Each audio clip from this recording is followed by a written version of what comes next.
let's look at these. It says use the trig identities right off your chart to transform one side of the equation into the other. All right, don't let this notation mess with your head. That just means in one revolution of a unit circle. Or no, that doesn't either. It means to pi over 2, right? 0 to pi over 2 is from 1 to 90. And that's fine. Don't worry about that too much. Now, you're looking at your formula chart. And you're looking at these identities right in here, okay? And we're going to use those to replace, because what you want to do is work on one side of the equal sign, typically the left side. You want to make it look like the right side, all right, by replacing it with equivalent values. So normally, what I do is try to keep things in terms of sines, cosines, and tangents. So in this case, I'm going to leave my cosine alone. I'm going to leave it alone.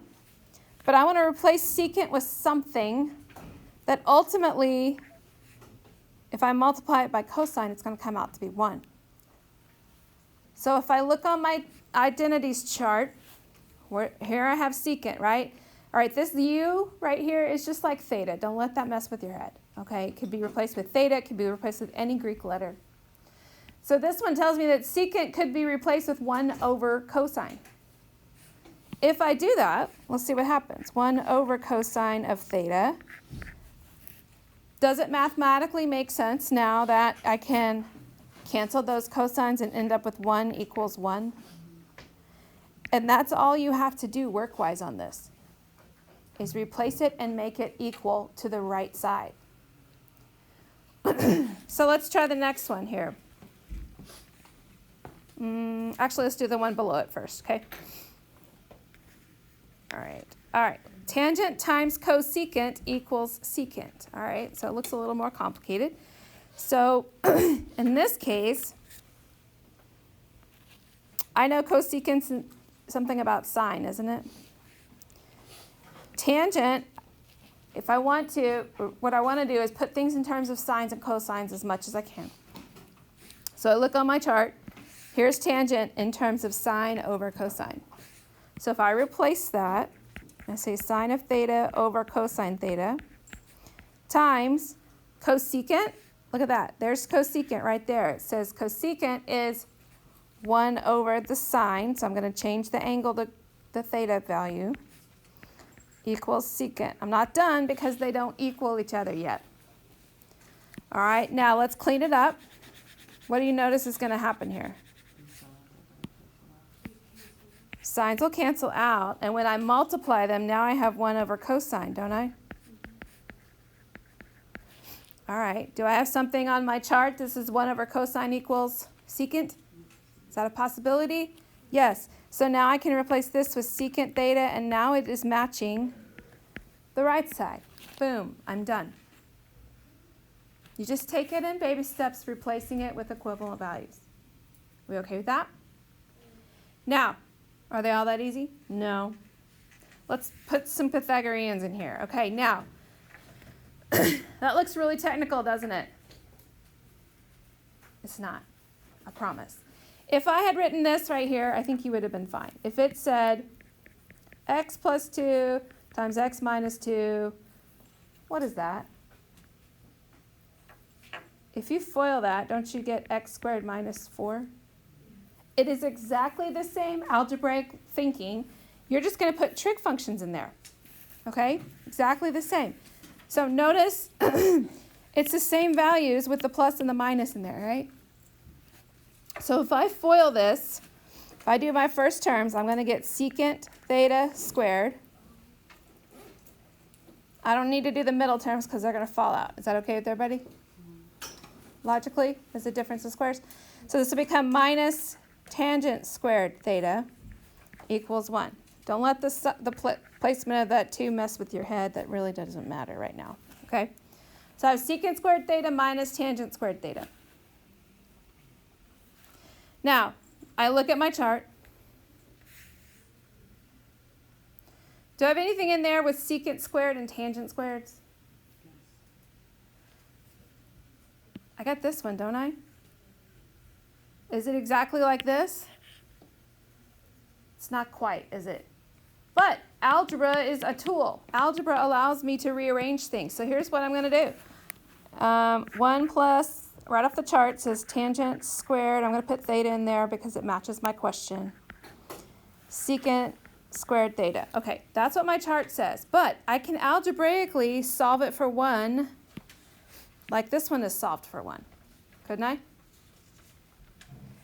If I want 1 by itself, all I have to do is subtract the tangent, don't I?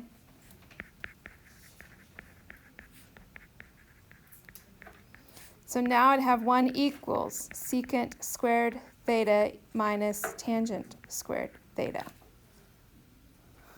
You following my logic here? No? Be honest if you don't. It's okay. You don't? Okay, let me back up. Do you see where I got this right here? 1 plus tangent squared equals secant squared? Is that okay? And I notice that it's not identical to this, is it? This, my problem has it equal to 1. This one has a 1 in it. So if I solve it for 1, if I try to get the 1 by itself using algebra, maybe it'll look like I want it to. So if I want to isolate 1, I need to get rid of tangent squared. So I subtract it from both sides. When I do that, that tangent squared goes away. And what's left over here is the secant squared minus tangent squared. Is that okay? Yeah. Why did we just leave it at the blue part? Why did we leave it there? Like, why don't we? Wouldn't that the same answer as the red one? It's not quite the same because it's a minus sign because the 1 is over here on the chart. See how the secant is by itself on the chart and it's not by itself over here? So it's just rearranging is all it is. You're taking this statement right off your chart and rearranging it to match what your question is. Because in this question, I want it to equal 1. So that's why I know I need to isolate the 1. So if I subtract it, when I do all that, I now know that all of this can equal 1, right? Now it equals the left or the right side of the equation, and I'm done. Is that okay? Takes a little more work. I fully understand that, and it's different for you. But what's important for you to realize is that all of these Pythagorean identities right here can be rewritten so many different ways, couldn't they? Algebraically, I could move things around. I could move this one. If I want cosine squared in my question, I could just subtract sine squared over here, couldn't I? And have cosine squared equals 1 minus sine squared. So there's like 3 different versions of this depending on how I rearrange my question. Or rearrange the equation, I should say that. Same thing with the other 2. There's 3 different versions because you can rearrange all the ways. And if you want to, take a little piece of scratch paper and rearrange them all in scratch paper so that you can reference them quickly. Now, you can't put them on your chart, but you can have a little cheat sheet while you're working on them. Definitely. You guys know what I'm saying? Mm-hmm. Okay. It does help make things move a little faster once you start to see those relationships are still there. And this is just one version of it. Oopsies. Just one version of it on your chart. Okay? So let's look at this last one. It is definitely a little more complicated, but we can do it. All right? So I need to make the left side look like the right side. So the first thing that I would do is separate this guy as tangent theta over tangent theta plus cotangent theta over tangent theta equals cosecant squared theta. Is that okay?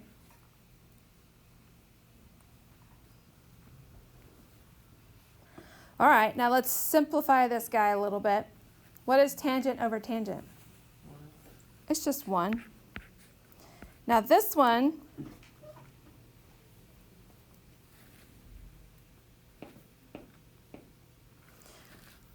little more complicated, isn't it? What do you think we should do here? Thoughts? So we know cotangent is 1 over tangent, right? Divided by tangent over 1, isn't it?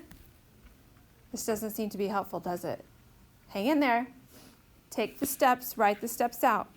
So when we divide fractions, remember you keep the first, change to multiplication, and flip it over.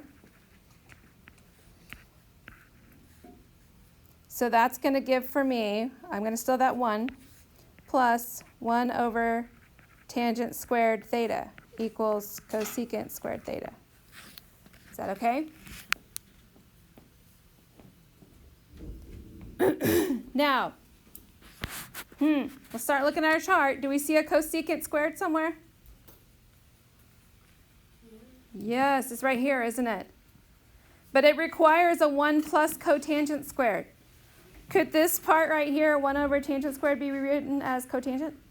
Yeah, of course it can. Boom, love it when that happens. So now I can say 1 plus, I can rewrite 1 plus cotangent squared theta, sorry about that, equals cosecant squared theta. So I'm almost there, and now I can say, oops, cosecant, not cosine. Okay? It's like a puzzle. It's just finding the right pieces to plug in and make it simplify. This is your first dose of it, so it probably is a bit confusing and a little frustrating, but that's okay. Push through. I'm not going to give you any crazy ones on your test or coming up. You'll have the crazier ones later at a later date as we get more practice. Okay, right now, your job is to get really familiar with these identities and all the versions of the Pythagorean ones and use them to replace, okay? So use your time well today.